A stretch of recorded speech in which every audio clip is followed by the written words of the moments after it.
நாம் தமிழர் கட்சியின் ஒருங்கிணைப்பாளர் சீமான் வீட்டில் பெட்ரோல் குண்டு வீச திட்டமிட்டிருந்ததாக தந்தை பெரியார் திராவிடர் கழகத்தைச் சேர்ந்த 10 பேர் கைது செய்யப்பட்டுள்ளனர். திருவான்மியூரில் ரோந்து போலீசாரிடம் சிக்கிய குமரன், சுரேஷ் ஆகியோர் அளித்த தகவலின் அடிப்படையில் சென்னை ராயப்பேட்டையில் உள்ள தனியார் விடுதியில் போலீசார் அதிரடி சோதனை செய்தனர். அங்கு தங்கியிருந்த தந்தை பெரியார் திராவிடர் கழகத்தைச் சேர்ந்த 10 பேரை கைது செய்த போலீசார் அவர்களிடமிருந்து 3 பெட்ரோல் பாட்டில்களை பறிமுதல் செய்தனர். பெரியாரை கொச்சைப்படுத்தி பேசும் சீமானுக்கு தக்க பாடம் புகட்டவே இந்த செயலில் ஈடுபட திட்டமிட்டிருந்ததாக கைதானவர்கள் தெரிவித்துள்ளனர். ஆதிகேசவ பெருமாள் கோயிலில் ராஜராஜ சோழன் மற்றும் ராஜேந்திர சோழனின் கல்வெட்டுகள் கண்டெடுக்கப்பட்டுள்ளன.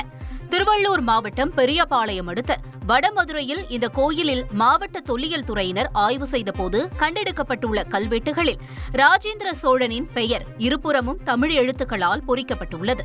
மேலும் அவரது 25வது ஆண்டு ஆட்சியில் நம்பிராட்டி அம்மையாருக்கு 5 குழி நிலம் கொடுத்துள்ளதும் கல்வெட்டில் பொறிக்கப்பட்டுள்ளது.